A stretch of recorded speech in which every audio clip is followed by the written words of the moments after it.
पंचवटी में लक्ष्मण ने काटी शूर्पणखा की नाक तो क्रोध से जल उठा भाई खर। देखिए कैसे 14 राक्षसों के साथ लिया जाएगा इस अपमान का बदला। क्या होगा राम और लक्ष्मण का, जानने के लिए चलते हैं वाल्मीकि रामायण के अरण्य कांड के 19वें चैप्टर पर, जहां वाल्मीकि जी लिखते हैं कि शूर्पणखा रोते हुए खून से लथपथ अपने भाई खर के पास पहुंची। खर अपनी बहन को इस प्रकार रक्त में भीगी अवस्था में पृथ्वी पर पड़ा देखकर क्रोध से जल उठा और बोला, बहन उठो, साफ साफ बताओ ये किसने किया है? कौन है जो बिना किसी बात के खेल खेल में पीड़ा दे रहा है? जिसमें तुम्हारा नाक कान काटे हैं उसमें मानो जहर पी लिया है और अपने गले में काल का फंदा डाल लिया है। उसे अभी यह बात समझ में नहीं आ रही है।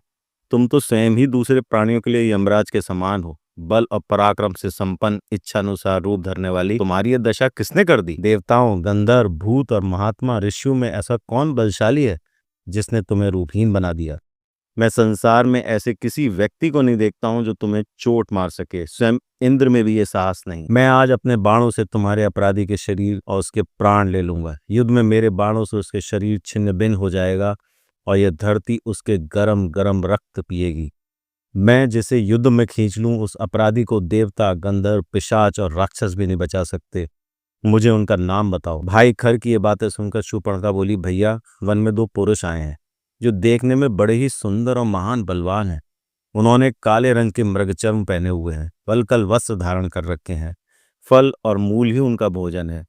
वे दोनों जितेंद्रिय, तपस्वी और ब्रह्मचारी हैं और राजा दशरथ के पुत्र और आपस में भाई भाई हैं। उनका नाम राम और लक्ष्मण है। उनके साथ एक परम रूपवान स्त्री भी है।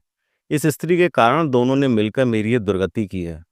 मैं युद्ध में उस स्त्री और उन दोनों राजकुमारों का रक्त पीना चाहती हूँ। यही मेरी इच्छा है।